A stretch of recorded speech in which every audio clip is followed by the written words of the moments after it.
respected chairperson of the session, Dr. Unni Krishan ji, co-chair of the session, Dr. N.N. Mehrotra ji, all the esteemed panel of dignitaries on this platform, and all the participants who are listening and viewing this program through various social media platforms. Really, this is a wonderful moment for all that we are the part of this global Ayurveda this fair and this function, and I'm really thankful to the organizers for inviting me to share my views on this very important topic, that is the public health perspective of Ayurveda. Myself is basically person from Shalya Tantra and I'm surgeon, so I shall talk and limit my talk to only to the surgical part of the public health, that how this surgical public health perspective and Ayurveda can play a role. Surgical diseases and surgeries are now in epidemic form. That we know that surgeries nowadays and surgical diseases in an epidemic form, but this somewhere is being ignored when we talk about at the global health perspective or public health perspective. Then surgical diseases and surgeries are being ignored, and there is no set policies. Still there are no set policies so far as the area of concern for the public health are concerned. And if we see the burden of surgical diseases in the last 2 decades, global health has become an essential topic for all of us. But the burden of surgical diseases and surgeries is missing somewhere. The right to health care has polarized global health into key social, economic, and political interests. Historically, this is very important to understand that historically the focus of global health has been dominated by infectious diseases such as HIV, AIDS, tuberculosis, and malaria, and now COVID-19. This is the fact that most of the public health focus was on the many infectious diseases, and industrialized developed healthcare system and successful global health programs have created a shift in global health priorities from infectious diseases to non-communicable diseases and surgically treatable pathologies. So now there is a ray of hope that the surgery and surgical diseases are under the consideration of this program, that is global health program or public health program. While remarkable efforts have improved the multifaceted burden of disease, infectious, maternal, and non-communicable diseases in low and middle income countries, surgical care has not been included in any of these global health initiatives until recently. This is important to understand. The growing burden of surgical disease and need for equitable access to surgical care in LMICs has increased interest in global surgery within the global health community. The vast majority of these conditions include surgical trauma related to motor vehicle, industrial and farming accidents, acute surgical abdominal processes, obstetrics and gynecologic emergencies, and as postpartum hemorrhage and congenital birth defects, and so other many more things are under this heading.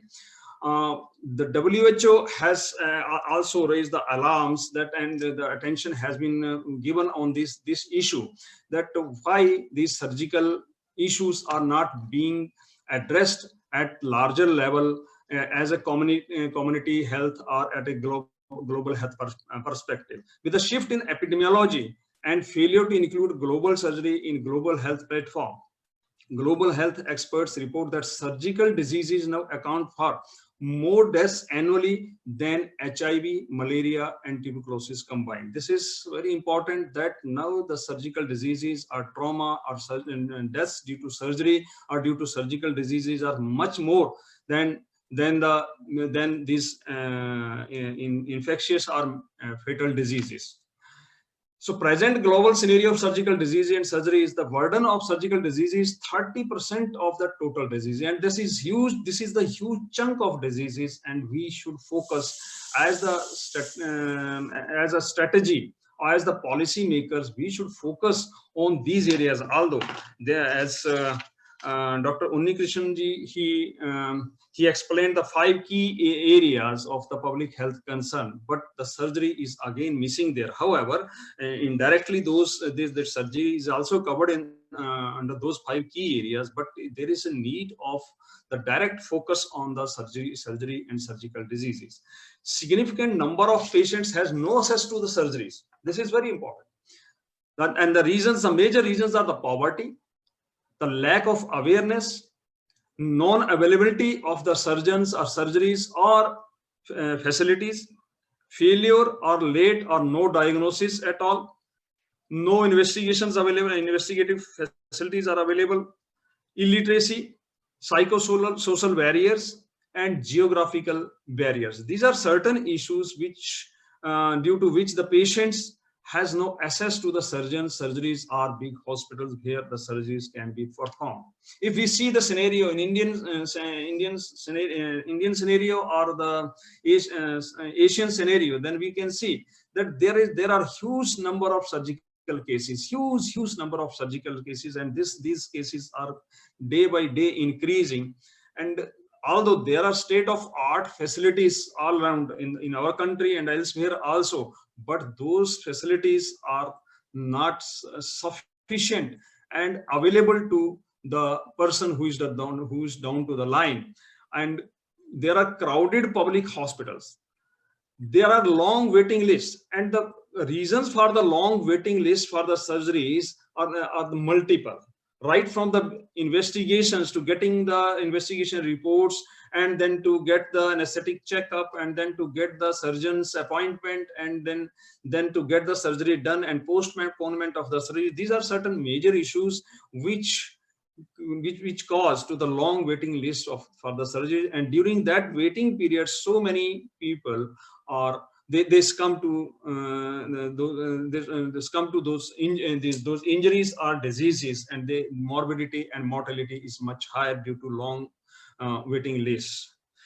And despite of the facilities increasing, still there is deprived public, and that public is not even getting the minor or the basic things or basic medical facilities. This is the matter of concern. So we can say that nowhere in medicine are the global disparities more striking than surgeries. It is true that surgery, when we talk about the surgery or surgical diseases and their surgeries and surgeons, there are a lot of disparities, and there are poor epidemiological studies on the burden of surgeries. In real sense, there are no real studies that how much burden in the society of surgical diseases is there. And this needs, there is a need of such honest and wide studies that we can at least estimate that what kind of burden of surgical diseases and surgeries is there. There is need to work on the issue and reduce the burden by prevention and increasing the facilities. So now, because if we are having the exact data of the surgical diseases in our hand, that we know that the surgical diseases are rising day by day. And can we prevent those diseases? Can we prevent the surgeries? And can we increase the facilities? However, the facilities are increasing day by day. This is true. But can we prevent the surgery? This is the major issue. Not only to increase the facilities, but also to increase the outreach to the lowest in the line. This is again very crucial thing, that to increase the facilities is good, but the facilities should reach to the person who is lowest in the line, who is at the grassroots level. He should have access to the surgeon and surgery. Now, if we talk about the surgery and its consequences, then surgical diseases may be traumatic, infectious, neoplastic, degenerative, metabolic, or vascular, etc. And when we see the surgical disease, then definitely the surgical disease means there is poor immunity, and poor immunity of a person leads to some kind of surgical disease, except the traumatic condition. And when such person who is having surgical disease, maybe cancer or maybe some other type of surgical diseases, And if surgery is performed on such a patient, that puts a lot of stress on the physical stress and psychological stress, and of course the financial stress on the patient. And the stresses which are mainly are the stress of anesthesia, stress of surgery itself, and stress of post-operative care, and metabolic response of the body. That is another kind of stress which patient has to face. And ultimately, due to surgery or due to open wounds or due to the failures in the surgery, there are a lot of losses from the body in the form of fluids, nutrients, and proteins, and so many losses body has to face, and patient has to recover from those losses and that stress. And sometimes patients, they do fail to recover, and this come to their surgeries or their diseases. And major surgical procedures, they also cause the infection, proliferation of the infection or induction of the new infection, and there are a lot of regions of the development of the infection. However, now in this advanced era of the surgical advancement, still the infection rate of infection is very high, and we can say that with the development of the antibiotic resistance, we are heading towards the pre-antibiotic era. And if we are heading towards that direction, we have to seriously think about this issue, that when we shall land in that kind of situation, then there will be no remedy. So we have to check the scenario, the situation right now, and we have to work seriously on these issues. And with the surgeries, particularly on the cancers, the metastasis of the tumors, that definitely takes place, and that sometimes the surgeries, they do more harm than they do the benefit to the patient. Then during the post-operative period, these are the responses from the body: systemic inflammatory response syndrome, that is SIRS, and compensatory anti-inflammatory response syndrome, CARS, and mixed antagonistic response syndrome, MARS. These are the syndromes which do take place after the major surgeries or even after the minor surgeries, and we have to understand these things. And if we are having the understanding of these responses of the body, and that how body behaves after surgery or after trauma, and how our system of Ayurveda, our indigenous system, help to recover the patient from surgical trauma or this post-operative period. So we have to understand these things. Then surgery influences both innate and acquired immunity. So there is a basically vicious cycle. Means there is surgical disease. The surgical disease is already due to the reduced immunity, and when surgical disease and such patient is exposed to surgery, then there is further reduction in the immunity. Compromised immunity will be there, and in this way a vicious cycle that starts.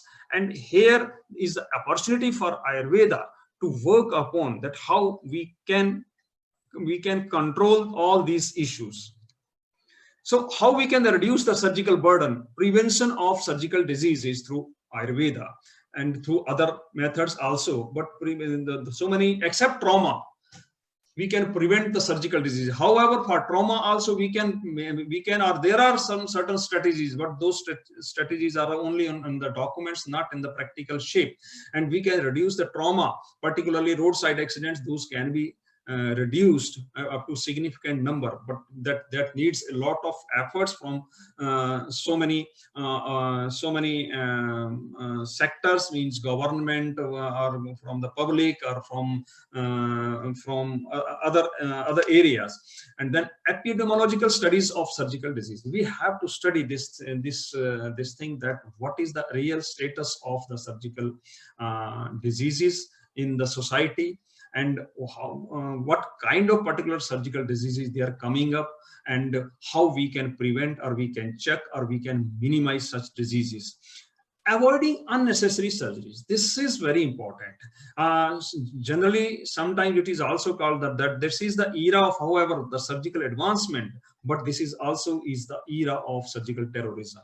Patients are terrorized, and so many unwanted surgeries, particularly cardiac surgeries, bypass surgeries, or some general surgeries, or hysterectomies, cesarean sections. These are certain such kind of surgeries which can be avoided, and those are being done just by terrorizing the patient. And there are scientific papers also on this issue, that how we can how there are how much what is the number of such unwanted and such kind of unnecessary surgery. Even the such kind of surgeries are being done in developed countries. Increasing the surgical facilities and surgeon, of course, and making outreach to the public, increasing infrastructure to minimize the surgery wait time. This is also very important. We have to work upon the strategy that there should be minimal wait time for the patient who is waiting for surgery, and that will be a big contribution to the public health sector, that patient has to wait for less time, so that there should not be much morbidity or mortality. So how the Ayurveda, briefly, I'm not going into the detail, how Ayurveda can help to prevent the surgeries and minimize its complications, and surgery role of Ayurveda in the prevention of surgery and its complications. Prevention of surgical diseases. As we know that so many surgical diseases are NCDs or cancers, or means such diseases which can be prevented.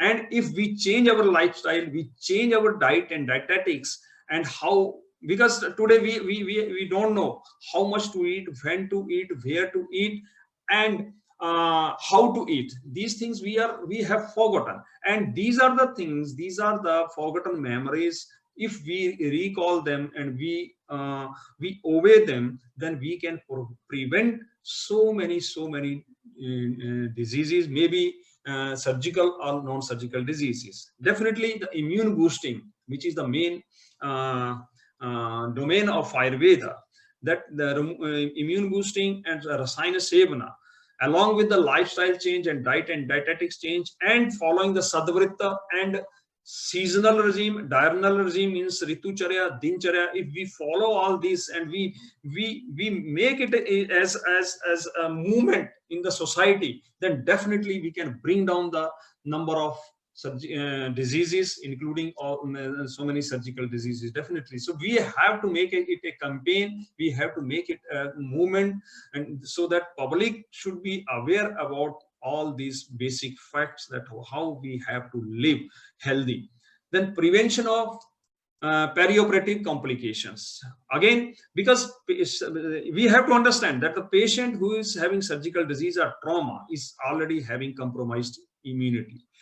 And if that patient is having sufficient time, he can wait for some time for surgery. By the Ayurvedic methods, we can boost up his immunity, we can boost up his nutritional status, and we can condition his body in such a way and his mind in such a way that he can tolerate the surgery well, and his perioperative or post-operative period, that goes very smooth, and his recovery. And for that we have to understand that SIRS and CARS and MARS, that how we can control or we can minimize those things by inducing Ayurvedic measures.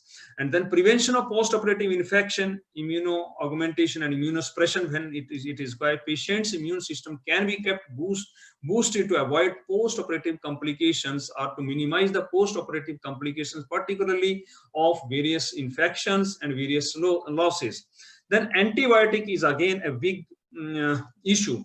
However, whenever we are going for some major surgery, then there are the protocols of international protocols of use of the antibiotics, but we have to be very careful. I am again repeating that antibiotics are both friend and foe. That all we know, that how much benefit that this antibiotics has done for the humanity and the society. And it is considered that the last century was the century of the antibiotics, but now there is a paradigm shift, and antibiotics, there are multi-drug resistance is occurring, resistance for the antibiotics is occurring.